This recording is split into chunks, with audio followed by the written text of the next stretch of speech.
말씀과 기도로 코로나19로 위축되었던 우리들의 신앙생활 회복하도록 성전을 올라가는 노래 시편의 15편의 노래를 살펴보고 있습니다.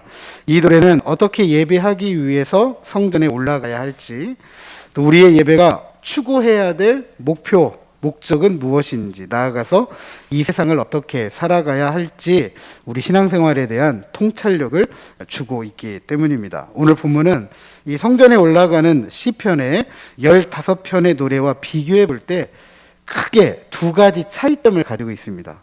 하나는 지나치게 길다는 것입니다. 우리가 지금까지 살펴보았지만 10절 안쪽으로 전부 기록되어져 있는 반면에 오늘 성경은 18절까지 기록되어져 있습니다. 3절로 구성된 노래가 3편, 4절로 구성된 노래가 1편, 5절로 구성된 노래가 2편, 6절로 구성된 노래가 2편, 7절로 구성된 노래가 1편, 그리고 8절로 구성된 노래가 4편, 9절로 구성된 노래가 1편입니다. 오늘 본문과 비교해 보면 적어도 2배, 그리고 많게는 6배가 차이가 나죠. 이렇게 긴 이유는 구약 신학에서 가장 중요한 주제, 다윗과 관계된 언약, 그리고 시온과 관계된 성전 신학을 담고 있기 때문입니다. 이 두 주제가 다른 하나의 차이점입니다. 지금까지는 이 두 주제가 암시적으로 기록되어져 있기 때문에 드러나지가 잘 않아요. 그런데 오늘 본문에는 지금까지 암시적이었던 이 두 주제를 아주 구체적으로 드러내놓고 이야기하고 있다라는 사실입니다. 그렇다면 우리가 한 가지 생각해 볼 필요가 있겠죠. 지금까지는 암시되어져 있던 이 다윗 언약과 시온 성전에 대한 이 주제가 구체적으로 드러나고 다루어져 있다라고 한다면 오늘 이 본문이 우리에게 가르치고자 하는 궁극적인 메시지가 있다라는 거죠. 궁극적인 메시지. 이 메시지를 우리가 한번 살펴보려고 합니다. 그래서 이 메시지를 통해서 우리 신앙생활 한번 되돌아보고 또 올바로 하나님을 찾고 하나님을 예배하는 순례자, 예배자로 살아가는 저와 여러분 되시기를 먼저 주님의 이름으로 축복합니다. 오늘 본문은 크게 두 부분으로 나눌 수가 있습니다. 1절에서 10절과 11절에서 18절인데 1절에서 10절은 다윗이 주님을 향한 열심, 주님을 향한 헌신, 주님께 대한 맹세가 기록되어져 있다면 11절로부터 18절에는 주님께서 다윗을 위한 헌신, 다윗에게 하신 맹세에 대해서 기록하고 있습니다. 먼저 다윗의 맹세를 한번 살펴보고자 하는데요. 1절에 보니까 시인이 다윗을 위해서 그의 모든 겸손을 기억해 달라라고 하였습니다. 하나님께서 다윗과 맺은 언약의 근거에서 다윗의 후손들에게 은혜를 베풀어 달라라고 기도하는 내용이죠. 그런데 겸손을 기억해 달라라고 했습니다. 겸손으로 번역된 히브리어는요, 다양하게 번역이 됩니다. 온유함, 수고, 근심, 자기 부정, 다양한 번역이 가능한데 이어지는 구절을 살펴보면 다윗이 성전 건축과 관련한 정성 들인 노력을 우리가 살펴볼 수가 있습니다.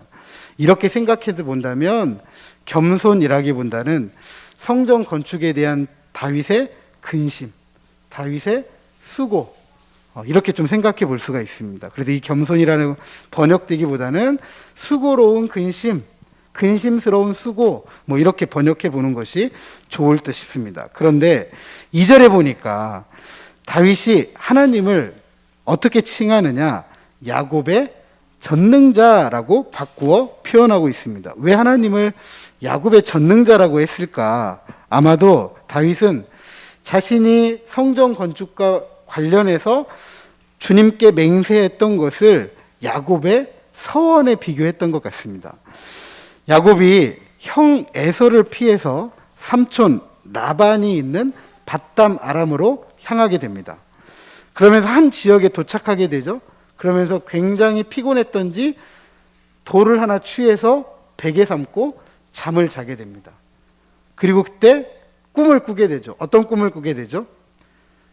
야곱이 누워있는 그 자리와 하늘이 맞닿은 사다리를 보게 되고 쉼 없이 천사들이 오르락 내리락 하는 것을 보게 됩니다. 그리고 일어나서 이렇게 이야기합니다. 아, 이곳은 하나님께서 함께 하시는 곳이구나 라고 하면서 베델, 하나님의 집이라고 합니다. 그리고 이렇게 서원을 합니다. 자신이 다시 삼촌의 집 라반에 갔다가 평안하게 이곳에 돌아오게 된다라고 하면 그때에는 이곳에 하나님의 집을 세우겠습니다. 하나님의 집을 건축하겠습니다 라고 서원을 하게 됩니다. 바로 이 지점에서 야곱의 서원과 다윗의 맹세가 만나게 되는 것이죠. 서원과 맹세는 엄밀한 의미에서는 좀 다른 의미이죠. 서원은 어떤 일이 이루어질 때까지 내가 하나님 앞에서 금식하겠습니다, 뭐 이런 거라고 한다면, 맹세는 변할 수 없는 결심을 말하는 거죠. 그런데 서원과 맹세가 이처럼 같이 쓰인다고 할 때 그 의미는 서원의 맹세, 어떤 일이 이루어질 때까지 결코 내 마음은 변하지 않겠습니다, 그런 강한 의지를 표현하고 있다라고 할 수가 있겠습니다. 그렇다면 다윗이 이 변하지 않는 이 마음을 담은 이 서원의 맹세는 무엇일까? 3절 이하 10절에 보면 앞서 언급했던 것처럼 성전을 건축하는 일과 관련되어져 있습니다. 성전 건축과 관련해서 다윗은 4가지를 하지 않겠다고 그래요. 3절과 4절에 보면 4가지. 뭘 하지 않겠다고 하죠? 첫 번째는 내 집에 들어가지 않겠다. 내 집에 들어가지 않겠다. 두 번째는 뭐죠? 집에 들어가서 침대에 오르지 않겠다. 그리고 세 번째는 잠자지 않겠다. 그리고 네 번째는 뭐죠? 졸지도 않겠다. 졸지도 않겠다. 성전을 건축하기까지 집에 들어가지 않겠다, 침상에 오르지도 않겠다, 잠자지도 않겠다, 졸지도 않겠다. 신앙적인 헌신을 지금 담아내고 있습니다. 그리고 언제까지 이 서원의 맹세를 지키기로 하죠? 5절에 보니까 여호와의 처소 곧 야곱의 전능자의 성막을 발견하기까지 하리라 라고 하였습니다. 여호와의 처소, 야곱의 전능자의 성막을 찾을 때까지 라고 하였는데, 그렇다면 왜 이렇게까지 신앙적인 헌신을 결심하게 된 것일까? 왜 이런 신앙적인 헌신을 결심하고 집에도 들어가지 않고 침상에도 오르지 않고 잠도 자지 않고 졸지도 않겠다고 했을까? 모세에 의해서 만들어진 하나님의 임재를 상징하는 언약궤, 법궤, 여러분 기억하시죠? 출애굽해가지고 광야로 나왔던 이스라엘 백성들에게 모세를 특별히 시내산으로 불러가지고 말씀을 주시고 또 성막을 어떻게 건축해야 될지를 가르쳐 주잖아요. 그때 하나님께서 법궤를 어떻게 만들라라고 이야기하시고 이 법궤를 통해서 이스라엘 백성들과 내가 함께 하겠다라는 것을 상징적으로 보여주는 것이 성막이고 그 안에 하나님의 임재를 상징하는 법궤를 둔 것입니다. 이 언약궤 법궤가 여호수아와 함께 요단강을 건너게 됩니다. 그리고 이스라엘 12지파가 가나안 땅, 가나안 백성들과 전쟁을 해서 땅을 차지하게 되고 그 12지파가 땅을 분배받게 되잖아요. 그러면서 제사장 엘리 시대까지 줄곧 실로의 언약궤 법궤가 있게 됩니다. 그런데 블레셋과의 전쟁에서 이스라엘이 패배를 합니다. 그래서 언약궤 법궤를 가져가면 하나님께서 함께 하시기 때문에 우리에게 승리를 주지 않을까라고 하면서 그 법궤를 가지고 갔는데 어떻게 되죠? 지게 됩니다. 그리고 이 언약궤 법궤를 빼앗겨서 블레셋 사람들이 자신의 신전으로 이 전리품으로 가지고 가게 되죠. 오랫동안 이스라엘 백성들이 하나님께 예배할 수가 없게 됩니다. 그리고 블레셋에 빼앗겼던 이 언약궤 법궤는 하나님께서 친히 블레셋 신들과 싸움을 하면서 승리하게 되고 아스돗에서 가드로, 가드에서 에그론으로 거처를 옮기게 되다가 도무지 블레셋 사람들이 이 언약궤, 이스라엘의 언약궤, 이 법궤는 우리가 어떻게 손으로 할 수 있는 것이 아니다라고 하면서 젖된 암소를 수레에 묶어가지고 법궤를 실어서 보냅니다. 네 갈대로 가라고. 근데 이 암소가 젖된 송아지의 울음소리를 뒤로 하고 어디로 가게 되죠? 벳세메스로 가게 됩니다. 벳세메스 주민들이 환영을 합니다. 그런데 이 법궤를 눈으로 본 모든 벳세메스 주민들이 다 죽게 돼요. 환영받았던 법궤가 이제는 벳세메스 주민들에게 뭐가 되죠? 저주거리가 된 겁니다. 근심에 빠지게 되고 슬픔에 빠져서 결국 자기 동네에 두지 않고 기럇 여라임으로 보내게 됩니다. 그리고 그곳에서 20년 동안 머물게 되고, 그리고 이스라엘의 초대 왕이었던 사울은 이 언약궤 법궤에 대한 큰 관심을 두지 않고 방치하게 됩니다. 반면에 다윗은 통일 이스라엘의 왕이 되면서 이 일을 깊이 생각하게 됩니다.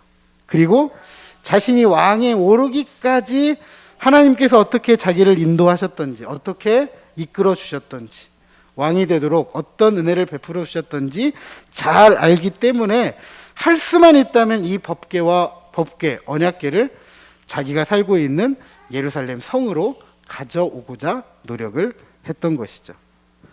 이 신앙적인 헌신을 서원의 맹세로 담아냈던 것입니다. 그리고 이 서원의 맹세를 위해서 이 언약궤 법궤를 찾아 나선 일이 기록되어져 있습니다. 6절에 다윗은 언약궤 법궤가 에브라다에 있다 함을 들었다고 합니다. 에브라다는 일반적으로 다윗의 고향 베들레헴을 가르치는데요. 그런데 역사적으로 법궤는 베들레헴에 있었던 적이 한 번도 없습니다. 그래서 에브라다를 베들레헴으로 이해하는 것은 역사적인 단절을 의미하기 때문에 조금 더 다르게 이해해야 됩니다. 자, 이어지는 6절 하반절에 나무밭에서 찾았다라고 했거든요. 나무밭, 나무들, 그러니까 숲이 우거진 곳이다라는 것을 알 수가 있습니다. 히브리어 음을 그대로 읽으면 비스데이 야르, 야알의 들이다라는 의미인데요. 야알의 들은 숲이 무성했던 기럇 여라임을 말하는 시적인 표현이에요. 그러니까 비스데이 야르 하면 기럇 여아림을 의미하는 거죠. 그러니까 지금 에브라다는 어디를 말하는 것이냐? 기럇 여아림을 말하는 것이다라는 것을 알 수가 있습니다. 바로 그곳에서 다윗이 언약궤, 법궤를 발견했고 그것에 감격해서 기뻐하면서 순례하고 예배하도록 지금 시인이 그 과거를 배경으로 권면하고 있습니다. 이어서 시인은 다윗이 법궤를 예루살렘으로 옮겨오는 과정을 배경으로 이야기하는데 8절과 10절 좀 중요한 구절이니까 함께 읽어보도록 하겠습니다. 8절에서 10절입니다. 시작.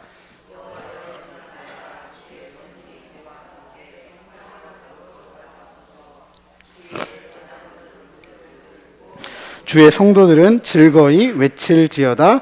주의 종 다윗을 위하여 주의 기름 부음 받은 자의 얼굴을 외면하지 마옵소서. 앞서 말씀드렸던 것처럼 언약궤 법궤는 하나님께서 임하셨다, 하나님께서 우리와 함께 사신다라는 것을 상징한다라고 했습니다. 이 언약궤 법궤를 옮기는 상황을 시인이 뭐라고 표현하느냐? 여호와여 일어나소서라고 하였습니다. 이 어구는 출애굽하고 광야에서 언약궤 법궤의 행진을 시작할 때 신호로 사용했던 표현입니다. 그래서 법궤, 언약궤가 옮겨진다, 이제 옮겨진다라고 외칠 때 여호와여 일어나소서 이렇게 외쳤습니다. 율이 방황하면서 돌아다니다가 방치되었던 언약궤, 법궤가 최종적인 장소, 다윗의 성으로 옮기기 위한 과정이 시작되었다라는 것을 알게 됩니다. 그런데 그 최종적인 장소를 뭐라고 표현했느냐? 평안한 곳, 쉼터라고 표현하고 있습니다. 그리고 이 행진이 예루살렘 시온 성전으로 들어갈 때 제사장들은 을을 옷 입고 주의 성도들은 즐거이 외치라고 하였습니다. 을을 옷 입었다는 것은 구원을 받았다는 것이고, 이것은 복된 일이기 때문에 제사장들 뿐만 아니라 성도들도 즐거워해야 한다라고 가르치고 있습니다. 그러면서 다윗의 언약을 기억해서 기름 부음 받은 자, 즉 다윗의 후손들, 다윗의 왕위를 이어받을 후손들이 이스라엘을 다스리는 왕의 얼굴을 외면하지 마옵소서, 그들에게 은혜를 베풀어 주옵소서라고 기도하고 있습니다. 이제 두 번째 부분이죠. 주님이 다윗을 위한 헌신, 다윗에 대한 맹세하고 있습니다. 앞서 다윗의 맹세 부분에서 시인의 간절한 기도가 1절에서는 기억해달라, 10절에서는 얼굴을 외면하지 말아달라라고 기도를 했습니다. 그리고 이 기도가 다윗의 후손을 위한 기도였다라는 것을 살펴보았죠.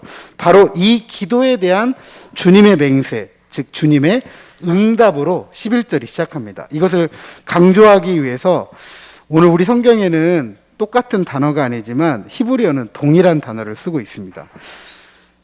물리치다, 물리치다, 10절에서 물리치다, 외면하다, 그리고 11절에서 변하다라는 말이죠. 변하다, 물리치다, 변하다. 물리치지 마옵소서, 변하지 마옵소서 라고 하면서 시인의 이 간절한 간구에 변하지 않는 주님의 맹세를 우리에게 이야기해 주고 있습니다. 따라서 이 시편은 시인의 기도에 대한 주님의 응답으로 구성되어져 있다라고도 할 수가 있겠습니다. 중요한 것은 이 기도에 대한 주님의 맹세입니다.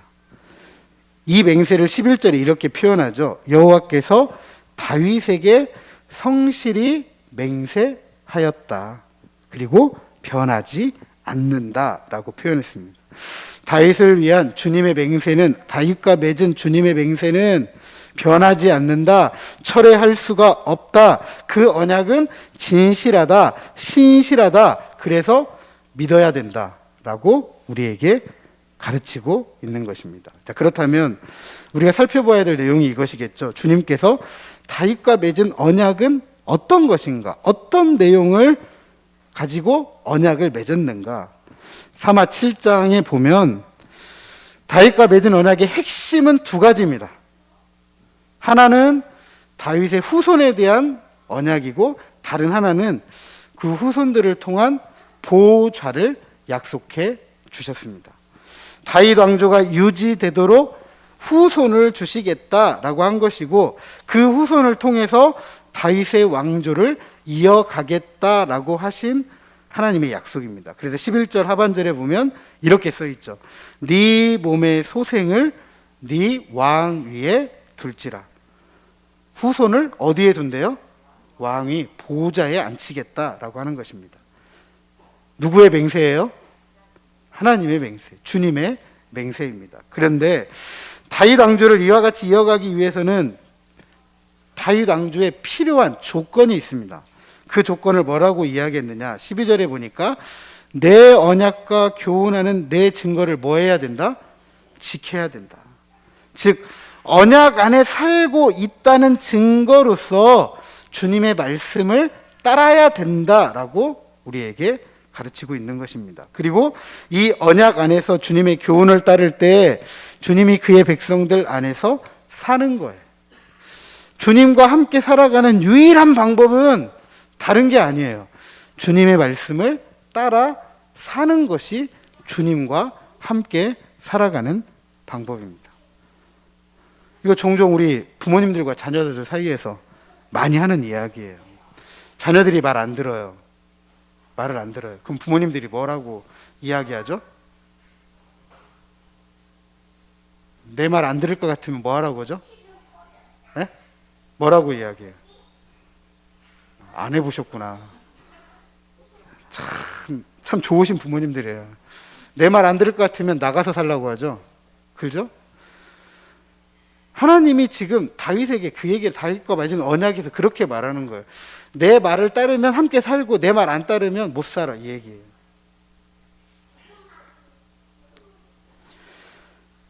그래서 13절 14절에 보면 주님께서 친히 자기 백성들과 살고자 거처를 택하시는 거예요. 이 말씀을 따른다라는 조건 하에 내가 내 살 집을 선택하겠다. 바로 그 거처를 자신의 쉼의 자리라고 여기시는데요. 바로 그 거처로 어디를 선택하셨어요? 시온을 선택하신 것입니다. 특별히 주님께서 시온을 자신이 영원히 쉴 곳이라고 표현을 하고 있습니다. 쉴 곳 8절에 보니까 평안한 곳으로 번역되어 있죠. 우가리더로 보면 보좌가 있는 곳을 의미하고, 이사야가 메시아가 거할 곳이 영화로울 것이라고 말한 곳, 그리고 여기서 거하다라고 번역된 히브리어 야샤브가 왕이 주어로 쓰일 때에는 다스리다라는 뜻을 가지게 됩니다. 이걸 종합해 보면 주님이 영원히 쉰다라는 것은 주님이 영원히 뭐 한다는 거예요? 다스린다라는 것입니다. 주님이 영원히 다스릴 곳으로 어디를 선택하셨다? 시온을 선택하셨다라는 것입니다. 이로써 하나님의 임재와 통치를 상징하는 법궤가 일정한 장소가 없이 유리방황하고 방치되어져 있다가 시온으로 옮겨지게 되는 것이고, 바로 그곳에 성전을 짓는다는 것은 최종적으로 안정된 자리를 잡았다. 그곳에 다윗의 보좌가 있기 때문에 주님께서 다윗과 맺은 언약을 확실하게 지키시는 분이다라고 주님이 자신을 드러내신 것입니다. 주님은 다윗과 그의 후손들을 선택하셔서 왕조를 이루고 이어가게 하실 뿐만 아니라 자신의 거처까지도 선택하셔서 다윗과 그의 후손을 택하셨다라는 것을 증명하시는 것이죠. 자, 이로써 다윗과 시온이 하나님의 선택으로 또 묶이게 됩니다. 시온 예루살렘은 이스라엘에게 있어서 종교적, 정치적 중심이 되는 것이죠. 이와 같이 주님께서 예루살렘, 즉 시온을 선택하셔서 거처로 삼았을 때 그 백성에게는 어떤 결과가 있을까? 어떤 결과가 있을까? 주님과 함께 사는 주님의 백성들에게 어떤 복이 있을까에 대해서 대답을 해주고 있습니다. 15절에 보니까 주님이 함께 사신다라는 것은 그의 백성들에게 복이다라고 말하고 있는데, 어떤 복을 이야기하죠? 식료품에 풍족히 복을 준다, 양식에 복을 준다라고 하였습니다. 또 뿐만 아니라 빈민을 만족하게 한다, 가난한 자들이 없도록 하게 하신다라고 하였습니다. 잘 아시는 것처럼 팔레스타인은 메마른 땅입니다. 물이 부족한 땅이에요. 그러니까 비가 오면 물을 가두어서 그 물을 사용해야 합니다. 그렇지 않으면 비가 내리면 물이 전부 쏟아져 내려가요. 특별히 예루살렘은 고지대에 위치하고 있습니다. 그러니까 예루살렘에 비가 오는 걸 막아놓지 않으면 그 물은 전부 여리고 쪽으로 흘러 내려가서 저 갈릴리에 있는 이 요단강으로 흘러가게 되어져 있어요. 그러니까 쉽게 말씀드리면 물을 잘 간수할 수 없는 곳이기 때문에 식료품이 풍족하지 않아요. 양식이 부족합니다. 그런데 그런 곳에 풍족히 양식을 주신다라는 것은 굉장히 어울리지 않는 말씀인 것 같지만, 신명기 15장 4절 이하 5절에 보면 주님의 백성이 주님의 언약의 신실한 책임을 다 한다고 할 때 주님은 주의 백성들과 함께 하시고 그들에게 넘치는 복을 주신다라고 약속을 하셨습니다. 또 뿐만 아니라 가난한 자들이 없을 정도로 풍족하게 하신다라고 하였습니다. 그렇기 때문에 비록 팔레스타인이 메마른 땅이라고 할지라도 주님께서 그곳을 내 집으로 삼는다라고 선택하셨기 때문에, 그리고 그 백성들과 언약을 맺고 그 백성들이 주의 언약에 충실히 살아가기로 약속을 하였기 때문에 주님께서 은혜를 베풀어 주시는 거죠. 어떻게 해요? 양식을 풍족하게 해주시고 그 양식을 통해서 가난한 자들이 없도록 살아가게 하신다라고 보장을 해주는 것입니다. 그리고 16절에서 9절의 기도 응답을 약속하십니다. 주님께서 제사장들로 하여금 구원을 받아들이고 성도들이 구원을 즐거이 외치도록 하시겠다라고 강한 의지를 보여주시는 거죠. 왜입니까? 17절에 18절에 보니까 다윗의 언약을 누가 이루어 가세요? 주님께서 이루어 가시기 때문입니다.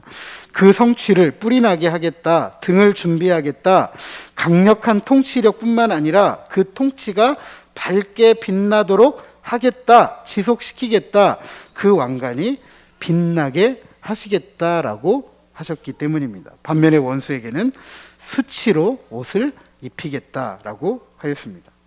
사랑하는 성도 여러분, 우리가 살펴본 이 복잡한 시편 132편의 다윗 언약과 시온 신학은 하나로 묶입니다. 그 하나가 뭐냐 하면 성전입니다. 성전. 다윗은 주님을 위해서 성전을 짓겠다라고 하였고 그렇게 맹세했고, 주님은 그런 다윗과 언약을 맺고 언약을 지키시겠다라고 맹세하셨습니다. 성전이 무엇입니까? 성전은 주님이 우리와 함께 사시겠다라고 하는 상징적인 곳입니다. 이 성전을 주님께서 자신의 집으로 삼으셨어요. 이 성전에서 자기 백성을 영원히 다스리기로 하셨고, 성전은 그래서 주님의 백성을 향한 하나님의 약속이 있는 곳이고, 이 약속을 위해서 하나님은 신실히 일하시는 곳이 바로 성전입니다. 그리고 이 성전에서 주님의 약속을 따라 양식과 구원, 기쁨을 구하고 받아들이는 축복을 약속해 주신 장소이기도 합니다. 그래서 순례자, 예배자들은 멀고 위험하고 죽음의 그림자가 드리워진 길을 걸어야 되었지만 이 길을 따라 나선 것이죠. 신약성경은 이 다윗 언약과 시온 신학이, 성전 신학이 예수 그리스도를 통해서 온전하게 성취되었다라고 가르칩니다. 구원에 뿌리신 예수 그리스도께서 다윗의 후손으로 일어났다. 하나님의 장막이 우리와 함께 했다라고 했습니다. 그리고 예수님은 자신의 이름으로 두세 사람이 모인 곳에 내가 함께 하겠다라고 하였고, 바울은 이 교회를 주님께서 계신 성전이다라고 우리에게 이야기했습니다. 그리고 다시 오실 주님과 함께 세상을 통치할 자로 교회를 세우셨습니다. 자, 그렇다면 오늘 우리가 순례자, 예배자로서 다윗 언약과 이 성전 신학의 성취의 꿈을 가지고 하나님께 나아오는 순례자, 예배자라고 한다면 그것은 교회를 향한 헌신이 되어야 됩니다. 제가 말씀드리는 교회는 건물 교회가 아니에요. 하나님의 백성들의 모임을 말합니다. 하나님의 백성들에 대한 헌신은 하나님의 백성들에 대한 마음을 가지고 우리가 나와야 된다라는 것이죠. 교회 중심의 신앙생활을 해야 된다는 것은 바로 그것을 의미합니다. 골로새서 1장 24절 25절에 보면 바울이 이렇게 이야기합니다. 나는 이제 너희를 위하여 받는 괴로움을 기뻐하고 그리스도의 남은 고난을 그의 몸된 교회를 위하여 내 육체에 채우노라. 내가 교회의 일꾼 된 것은 하나님이 너희를 위하여 내게 주신 직분을 따라 하나님의 말씀을 이루려 함이다 라고 하였습니다. 교회를 향한 헌신은 다른 것이 아니에요. 하나님의 말씀을 이루는 삶을 살아가는 것이 교회를 향한 헌신이고 교회 중심의 신앙 생활입니다. 하나님의 말씀을 이루는 삶이 바울의 표현을 따라가면 그리스도의 남은 고난을 우리 육체에 채우는 것입니다. 주님 앞에서 그리고 세상 속에서 하나님의 말씀을 이루는 순례자, 예배자로 살아간다라는 것이 바로 이런 삶입니다. 근데 우리는 종종 순례자, 예배자에 대한 개념을 너무 좁게 생각하시는 것 같아요.